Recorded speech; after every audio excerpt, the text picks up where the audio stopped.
오늘은 요한계시록 강해 39강을 시작하겠습니다. 천사의 향로와 7 나팔 장에 관해서 말씀드리겠는데, 먼저 이게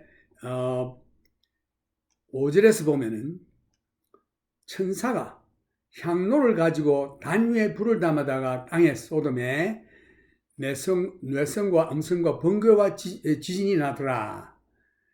이게 요한계시록 8장 5절에서 천사가 성도의 기도를 담은 향로를 가지고 단 위에 불을 담아다가 땅에 쏟으니 뇌성과 음성과 번개와 지진이 나더라.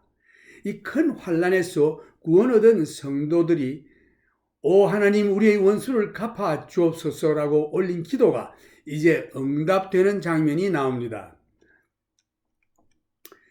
땅에 있는 자들의 죄에 대한 심판을 예수님께서 스스로 담당하시고 죽으셨는데, 주님의 저들에 대한 대속의 죽음을 거절한 세상 사람들은 그들의 죄에 대한 심판을 받아야 하는 시간이 온 것입니다.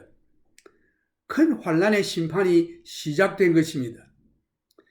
뇌성은 하나님의 심판의 폭풍이 다가오는 것을 말하고 있습니다. 음성이란 목적 없이 자연의 큰 힘의 소리가 아니라 하나님의 지적인 특별한 심판의 말씀이 나타나고 있습니다. 하나님께서 이 심판을 주장하고 계십니다.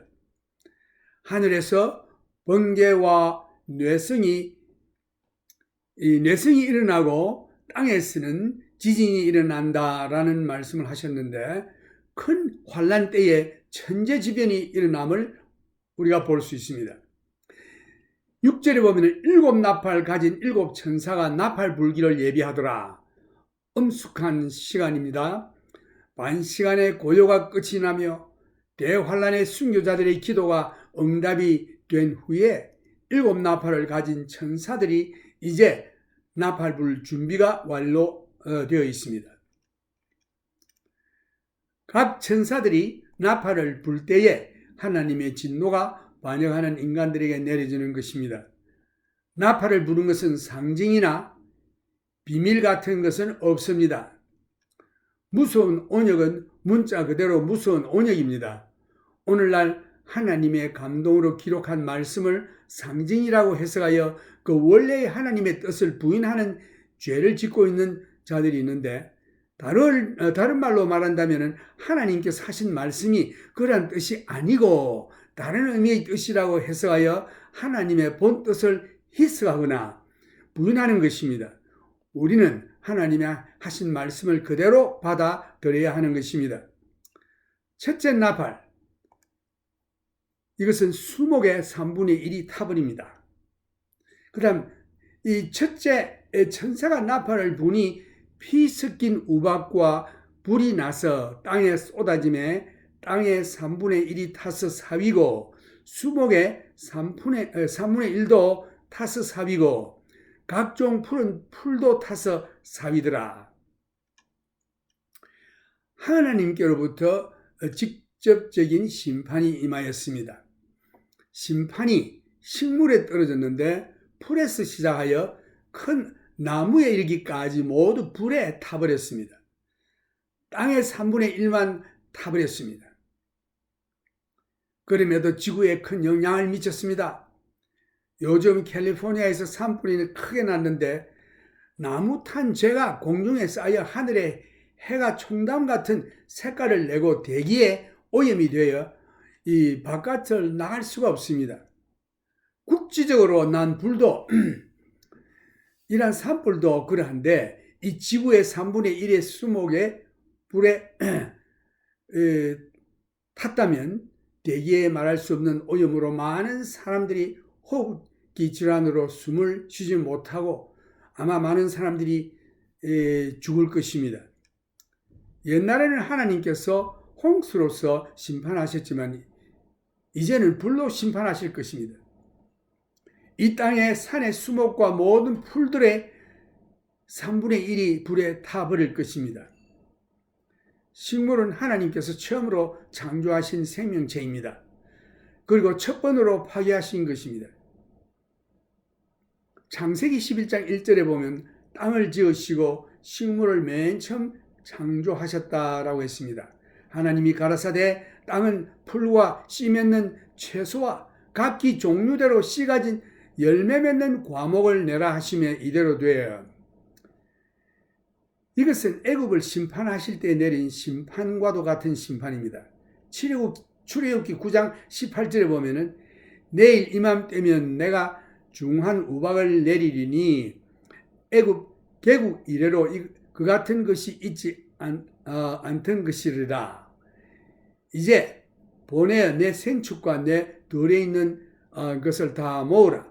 사람이나 짐승이나 무릇 덜에 있어서 집에 들어오지 않은 자에게는 우박이 그 위에 내리리니 그것들이 죽으리라 하셨다 하라 하시니라. 바로의 신하 중에 여호와의 말씀을 두려워하는 자들은 그 종들과 생축을 집으로 피하여 들였으나 여호와의 말씀을 마음에 두지 아니하는 자는 그 종들과 생축을 들에 그대로 두었더라. 여호와께서 모세에게 이르시되 너는 하늘을 향하여 손을 들어 애굽 전국의 우박이 애굽 땅의 사람과 짐승과 밭의 모든 채소에 내리게 하라.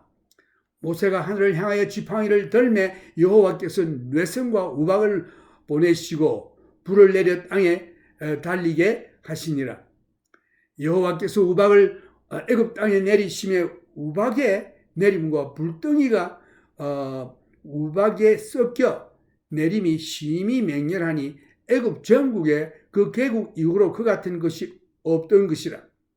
우박이 애굽 온 땅에서 사람과 짐승을 물어나고 물어 밭에 있는 것을 쳤으며 우박이 또 그 밭에 모든 채소를 치고 들의 모든 나무를 꺾었으되 이스라엘 자손의 거한 고센 땅에는 우박이 없었더라. 이것은 우연히 된 일이 아닙니다. 애굽에서 일어난 재앙은 문자 그대로요. 요한계시록에서 일어날 일도 문자 그대로입니다. 우박과 불기둥이 섞여 수목과 밭의 채소를 모두 태워버렸습니다. 애굽 땅에서는 100% 태웠지만 큰 환난 때는 3분의 1만 태울 것입니다. 그 다음 둘째 나팔은 바다가 피가 됩니다. 8절 말씀에 둘째 천사가 나팔을 부니 불 붙는 큰 산과 같은 것이 바다에 던지우매 바다의 3분의 1이 피가 되고 바다 가운데 생명 가진 피조물들의 4분의 1이 죽고 배들의 3분의 1이 깨어지더라. 이 바다는 지구 표면의 거의 대부분을 차지하고 있는데 아마 약 4분의 3 정도를 차지한다고들 말하는데 여기서도 하나님의 직접적으로 심판을 내릴 것입니다. 땅과 바다가 같은 날에 나뉘어지면서 동시에 식물을 땅에 창조하셨습니다. 창세기 1장 9절 하나님이 가라사대 천하의 물이 한 곳으로 모이고 묻이 드러나라 하시며 그대로 되니라. 하나님이 묻을 땅이라 칭하시고 모인 물을 바다라 칭하시니라. 하나님이 보시기에 좋았더라. 여기서 불 붙는 큰 산이란 말씀은 문자 그대로 큰 불 붙는 큰 산입니다. 상징으로 해석하려고 하지 아니하고 문자 그대로를 받아들여야 합니다. 예레미야 51장 52절에도 보면은 나 여호와가 말하노라 온 세계를 멸한 멸망의 산아 보라 나는 내 대적이라 나의 손을 내 위에 펴서 너를 바위에서 너로 불탄 산이 되게 할 것이라. 여기에 문자 그대로 불 붙는 산이 바다로 떨어져 바다의 3분의 1이 피가 되고 문자 그대로 바다의 3분의 1이 죽게 될 것입니다. 이 이상 더 어떻게 표현할 수 있겠습니까? 또 모든 이 배들의 3분의 1이 파괴될 것이라고 했습니다. 요한이 이 이상 더 어떻게 명백히 표현할 수 있겠습니까? 여기서 상징 같은 것을 말할 필요가 없습니다. 요한이 묘사한 것과 같이 불붙는 큰 산이 그 위력을 발하면서 바다로 떨어짐을 보았습니다. 들림받은 교회 성도들은 이러한 장면을 보지 못할 것입니다. 이러한 예언의 말씀을 세상은 비웃고 우습게 여기지만 이러한 무슨 재앙이 큰 환난 기간 동안에 그리스도를 거절하는 이 세상 위에 떨어질 것입니다. 이러한 예언의 말씀을 읽을 때에 우리 믿는 성도들의 마음속에는 확실히 슬픈 사실로 느껴지게 되면 말할 나위도 없는 것입니다. 이러한 마음이 생길수록 우리 성도들은 이 복음을 믿지 않는 자에게 때를 얻든지 못 얻든지 어떤 경우에서라도 열심히 기도하면서 전해야 할 것입니다. 이것이 우리의 책임입니다. 이것은 믿는 우리 성도들에게 세상에 대한 전도해야 할 엄숙한 책임을 가지게 됩니다. 우리는 이러한 하나님의 심판의 계획을 알고 있으며 이것은 필연코 불순종하는 세상에 내려질 것인데 우리는 이것을 미리 아는 성도로서 이 세상에 남아있는 자들에게 복음을 전해야 하며 이러한 심판의 자리에 들어가지 않도록 해야 할 것입니다. 이제 셋째 나팔. 셋째 나팔은 물샘과 강물이 쑥이 되어 물들이 썩게 되어 많은 사람들이 죽습니다. 10절 말씀, 셋째 천사가 나팔을 부니 횃불같이 타는 큰 별이 하늘에서 떨어져 강들의 3분의 1과 여러 물샘에 떨어지니 이 별 이름은 쑥이라. 물들의 3분의 1이 쑥이 되매 그 물들이 썩게 됨을 인하여 많은 사람이 죽더라. 여기서 별의 이름은 쑥이라. 그 영어로 보면은 웜웃이라고 되어 있습니다. 헬라 말로는 앱신토스라고 말하는 이 물의 3분의 1이 쑥, 그 영어로는 웜웃이라고 번역되어 있습니다. 오늘날 이 세계는 인구 폭발로 큰 문제를 지니고 있습니다. 사람들은 모든 생물을 오염시키는 일에 있어서 별에서 시작한 것 같이 보입니다. 사람들이 이 작은 지구상에서 거하려고 하면 이 지구에 있는 생물을 정화하지 않으면 안 될 것입니다. 인간들이 스스로 존재하기 위해서는 사람의 몸의 75% 이상을 차지하는 물을 마시는 것이 생존의 급선무입니다. 이러한 문제에 대해서 자연의 생태계를 생각지 않고 돈벌이를 위해서 고무 용수를 지구에 함부로 흘러가도록 방치하여 지하수로 내려가서 사람들이 마시는 물이 발암 물질이 담겨있는 폐수가 사람들이 마시는 샘물에 오염되어 생명의 위협을 당하고 있는 것입니다.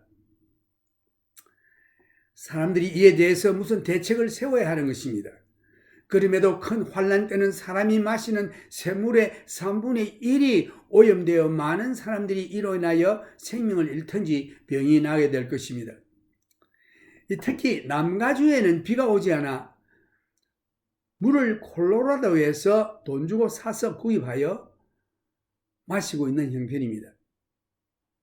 기후가 좋은 이유로 미국 내에서는 물론이요, 세상 사람들이 모두 모여들어 인구 폭발로 인하여 식수가 절대로 부족한 것입니다. 그래서 오렌지 카운티, 이 남가주에서는 얼바인 북쪽에 있는 도시에서는 폐수를 다시 환원하여 식수로 만들어 이미 그 물을 마시고 있다는 사실을 아는 사람은 별로 없을 것입니다. 제가 비행기를 타고 유진시 쪽으로 갈 때에 내 옆에 앉아있는 한 미국 사람을 만났는데 이 사람과 대화를 하는 가운데 이 사람은 오렌지 카운티에 식수 해결을 하는데 캘리포니아 주의 보드 멤버였다는 사실을 알게 됐습니다. 그래서 그 문제에 대한 회의차 사크라멘토로 지금 비행기를 타고 회의하러 간다는 것입니다. 그 사람의 말을 들으면 변기에서 나가는 모든 대소변, 부엌에서 나가는 폐수 그리고 샤워한 물들이 모두 하수구로 흘러가는데 그 물을 다시 모아서 찌꺼기를 살균하고 중금속을 제거하여 식수로 다시 환원하여 사람들의 집에 수도국을 통해서 수도물로 보낸다는 것입니다. 그래서 내가 질문을 하나 했습니다. 질문하기를 대부분의 많은 사람들이 많은 약을 복용하고 있기 때문에 이것이 대소변으로 나와서 하수도로 흘러갈 것인데 뭐 벨륨이라든가 뭐 하여튼 많은 약들 남아는 사람들 거의 안 먹는 약이 없죠. 그것도 걸러내느냐라고 물어보았더니 그것에 대한 대책의 확답을 듣지 못했습니다. 그 사람의 말이 그것이 희석되어 밀양이므로 별로 문제가 되지 않는 것처럼 말하며 그것에 대한 대책이 없다는 식으로 말하는 것을 들었습니다. 그 이후로는 얼반 북쪽에 있는 식당에서 식사할 때에 참 깨름직한 마음이 듭니다. 남과 주에 마실 수 있는 수돗물을 공급하는데 약 1억 달러가 소요된다고 합니다. 1년에. 그 단물의 식수와 사람과 짐승에게 생존하는데 절대적으로 필요한 요소인 것입니다. 사람이 살아가는데 첫째는 공기요, 둘째는 신선한 물인 것입니다.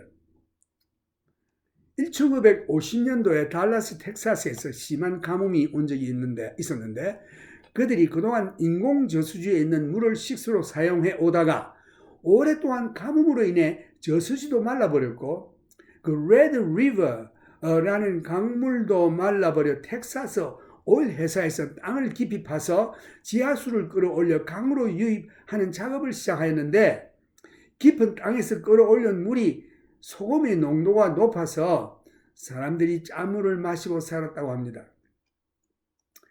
그리고 사람들이 식수를 구하려고 그 인근 도시에 가서 물을 구해오는 일이 있었다고 합니다. 이러한 경험들은 사람이 살아가는데 얼마나 물이 중요한 것을 깨닫게 됩니다. 이스라엘 백성들이 홍해를 육지와 같이 건너는 기적을 체험한 다음에 마라라는 곳에 이르게 되었는데 그곳에서는 물이 썩습니다. 그래서 썩물을 경험하게 되는데 모세가 하나님의 명령에 따라 한 나무를 그 물에 담그니 썩물이 단물로 변하여 이스라엘 백성들이 마신 사건을 우리가 기억합니다. 이 계시록에서는 하늘에서 떨어지는 별들과 별똥들이 이 단물을 썩물로 변하게 하는 것을 우리가 볼 수 있습니다. 모세가 마라의 썩물에 나무를 넣었더니 단물이 된 것은 그리스도의 십자가를 말하고 있는 것입니다. 구약 성경에서 그 wormwood이라는 말을 많이 비유적으로 사용하는데 그 빈센트의 성경 연구의 그 단어책에 의하면은 이스라엘의 우상 섬기는 일, 너희 중에 남자나 여자나 가족이나 지파나 오늘날 그 마음이 우리 하나님 여호와를 떠나서 그 모든 민족의 신들에게 가서 섬길까 염려하며 독초와 쑥의 뿌리가 너희 중에 생겼어 라는 그런 말씀을 신명기 29장 18절에서 볼 수 있습니다. 그 워무시란 그 말을 이스라엘이 하나님을 떠나 우상 숭배하는 그 우상 섬기는 일로 비유했습니다. 그 다음 둘째는 재난과 슬픔. 그러므로 만군의 여호와 이스라엘의 하나님 내가 말하노라. 보라 내가 그들 곧 이 백성에게 쑥을 먹이며 이 쑥이 그 wormwood 독한 물을 마시우고 예레미야 9장 15절 말씀. 그러므로 만군의 여호와 내가 선지자에게 대하여 이같이 말하노라. 보라 내가 그들에게 쑥을 먹이며 독한 물을 마시우리니 이는 사악이 예루살렘 선지자들에게서 나와서 온 땅에 퍼짐이라 하시니라. 예레미야 23장 15절 말씀. 그 다음에 나를 쓴 것으로 배불리시고 쑥으로 취하게 하셨으며 조약돌로 내 이를 꺾으시고 죄로 나를 덮으셨도다. 주께서 내 심령으로 평강을 멀리 떠나게 하시니 내가 복을 잊어버렸으며 스스로 이르기를 나의 힘과 여호와께 대한 내 소망이 끊어졌다 하였도다. 내 고초와 재난 곧 쑥과 담즙을 기억하소서. 이게 쑥, wormwood.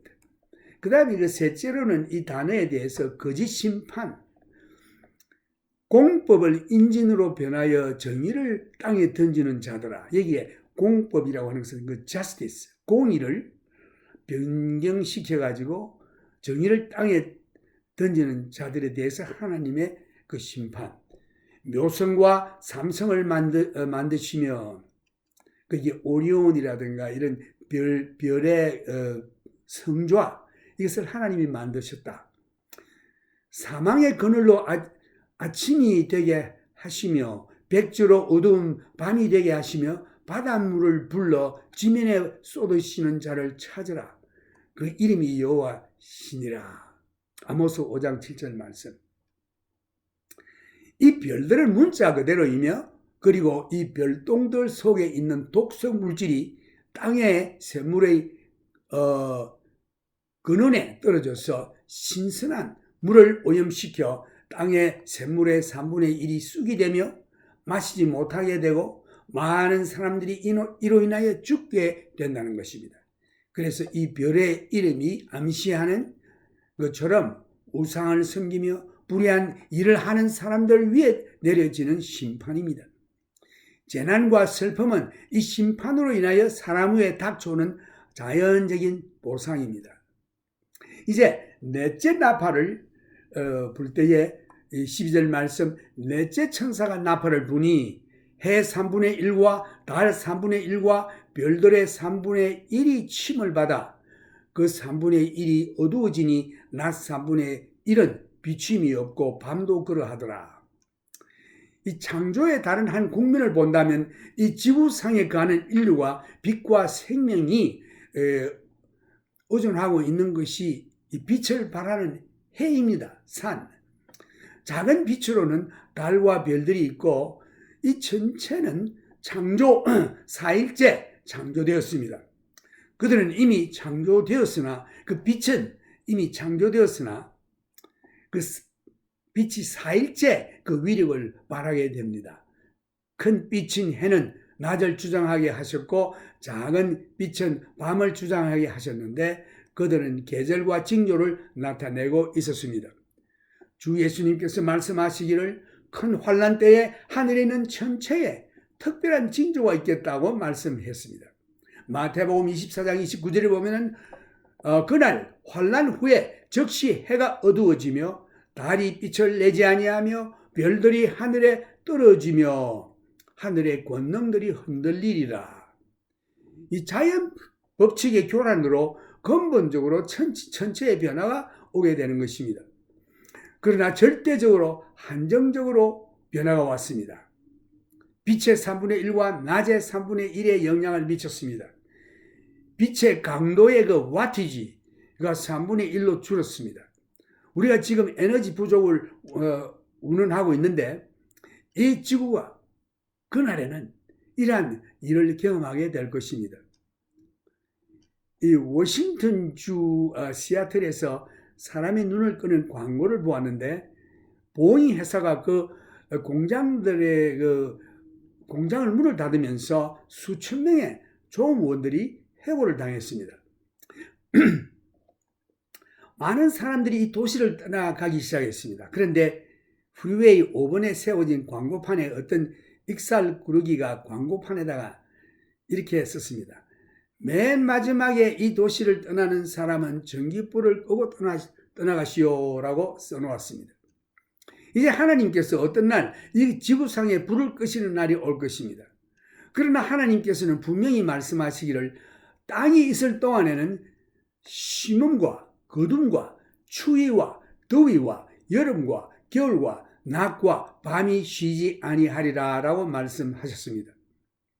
그 로버트 가벳이라는 사람이 그분이 그분이 기록한 책이 있는데 그 책 이름이 The Apocalypse Expounded by Scripture라는 그 책에서 여기에 관련된 아주 흥미진진한 글을 썼는데 그것은 사형 선고를 없애자 하는 주장에 관해서 기록한 것입니다. 여기서 비록 낮에 밝은 그 도수가 낮아지고 있으나 낮은 아직도 계속되고 있습니다. 하나님께서 사람과 맺은 언약에서 사람이 지켜야 할 부분에 대해서 의문을 던지고 계십니다. 하나님께서 이 계약을 사람이 지키지 않았다는 것입니다. 세상 나라들이 피 흘림에 대해서는 피 흘림으로 갚아야 하는 그 계약을 지키지 않았다는 것입니다. 이때에 살인자를 죽음으로 갚아야 하는 명령을 거짓된 인간애라는 이유로 이 세상은 지키지 않았다. 이것이 사형 집행에 관한 다른 각도의 개념입니다. 재판관들이 약한 마음과 거릇된 머리로 사형 집행을 없이 하고자 해서 하고 있습니다. 그래서 그리하여 살인자들을 오늘날 이 사회에 우리들에게 풀어놓는 것입니다. 사람은 이러한 방향으로 계속 나가고 있습니다. 그러나 하나님께서는 말씀하시기를 내가 사람의 생명을 보호하기 위해서 너희들에게 이러한 언약을 맺게 하도록 하였다 라고 하신 것입니다. 그리고 살인자를 처형해야만 사람의 생명을 보호할 수 있다. 사형제도는 살인죄를 못 짓도록 억제하는 것입니다. 그리하여 사람의 생명을 보호하고자 하는 하나님의 뜻이 있습니다. 그런데 오늘날 이 진보적인 이 사상을 가진 이 재판관들은 사형제도를 없이 하자. 이 사형제도는 살인죄를 못 짓도록 억제하는 것입니다.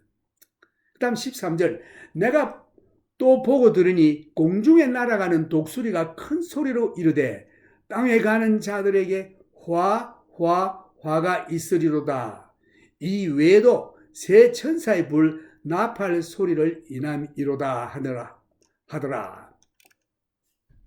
이 넷째 나팔을 불매 이 지구상에 미칠 화와 심판이 유례없는 강도의 수준으로 임할 것을 선언하고 있습니다.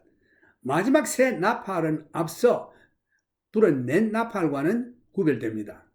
후에 올 새 나팔 재앙은 화의 나팔입니다. 내가 또 보고 들으니 공중에 날아가는 한 독수리를 보았는데 이 독수리가 말을 합니다. 이것이 문자 그대로 독수리가 말을 하는 것일까요?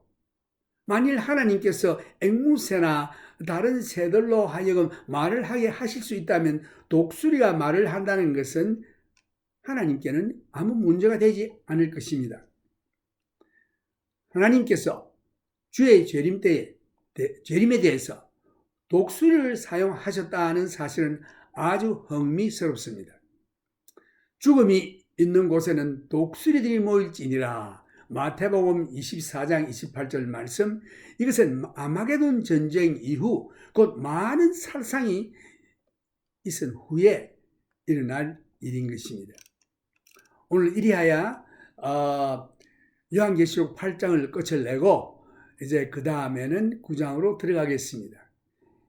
이 남은 새 나팔에 대해서도 말씀드리려고 합니다. 이제 이러한 모든 재앙들이 예언되고 있는데 우리는 여기 없을 것입니다. 우리는 휴거 때 들림받아 그리스도와 함께 있을 것입니다. 이제 주님의 구원의 은총에 우리 찬양을 올리겠습니다. 주 안에 있는 나에게는 근심 걱정할 이유가 하나도 없는 것입니다. 우리 다 같이 455장 주 안에 있는 나에게 찬송을 주님께 올리겠습니다.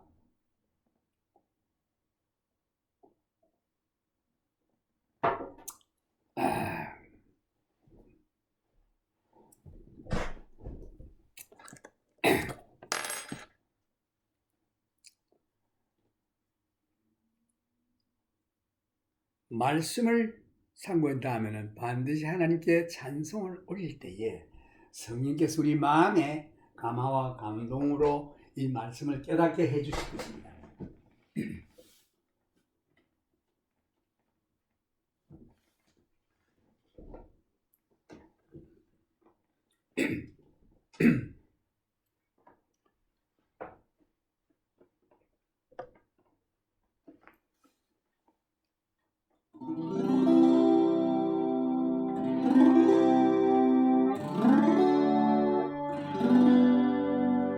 주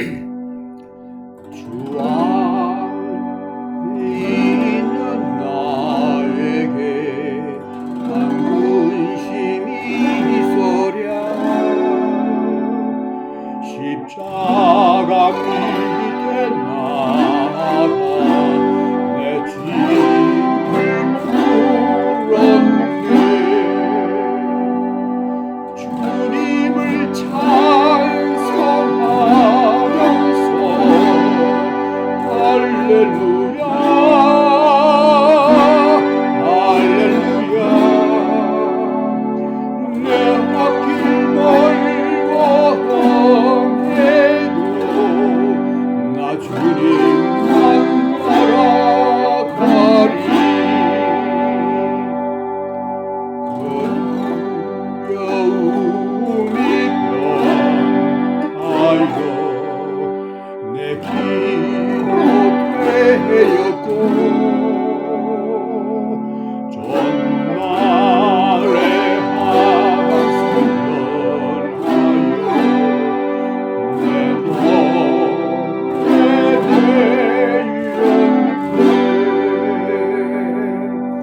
주님을 찬송하면서 할렐루야 할렐루야. 내 앞길 멀고 험해도 나 주님만 따라가리.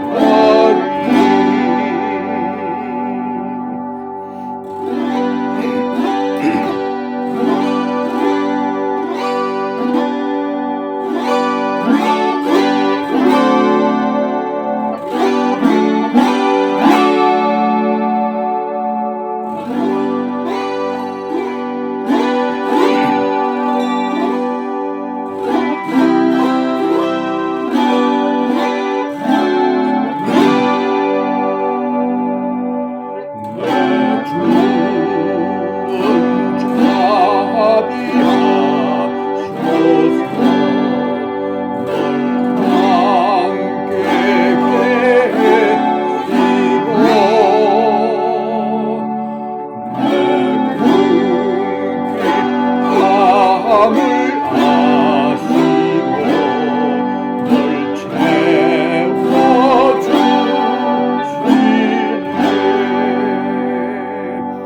주님을 찬송하면서 할렐루야 할렐루야. 내 앞길 멀고 험해도 나 주님만 따라가리. 내 주간 내 전도약을 영불도 하시니 먼 나라 가기까지는 널 보호하시네.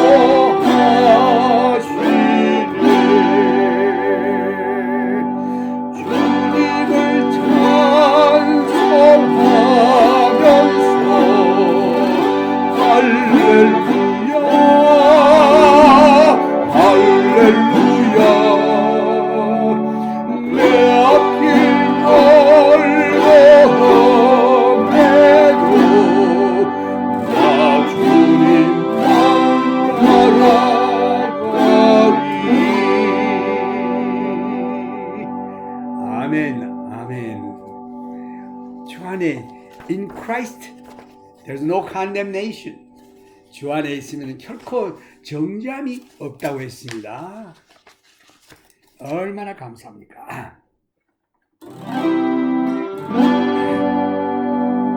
우주와 함께 나 죽었으니 우주와 함께 나 살았도다.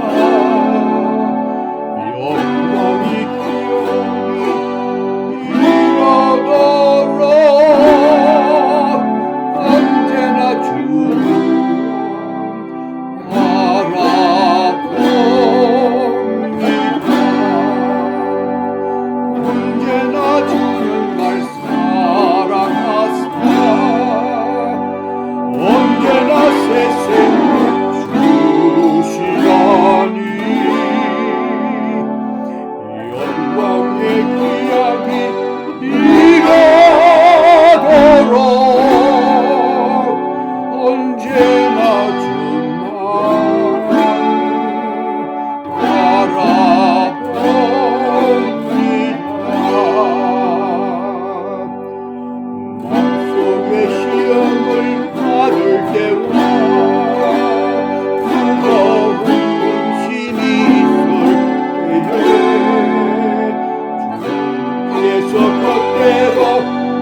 기약이 이르도록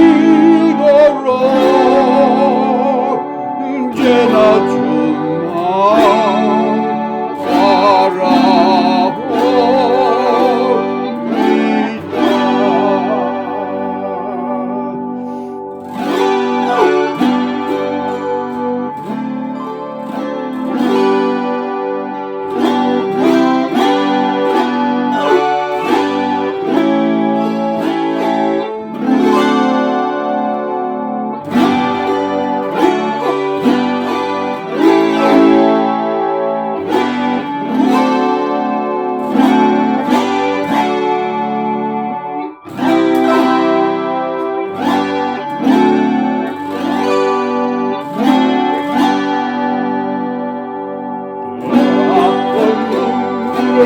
흘릴 때와 서라릴 마음으로 탄식할 때 주께서 곁으로 같이 하시라 언제나 나를 생각하시네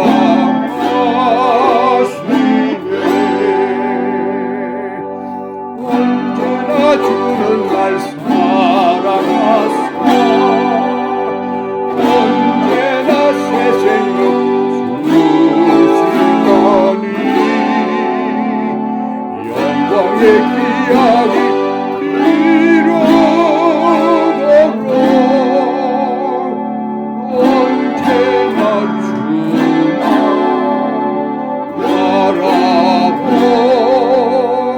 바라봅니다.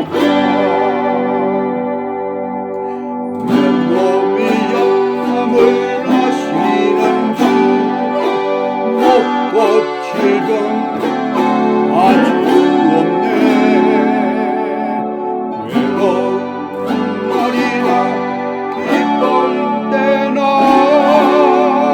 언제나 나와 함께 계시네 언제나 주는 날 사랑하사 새 생각 주시다니 영광의 기약이 이르도록 언제나 주만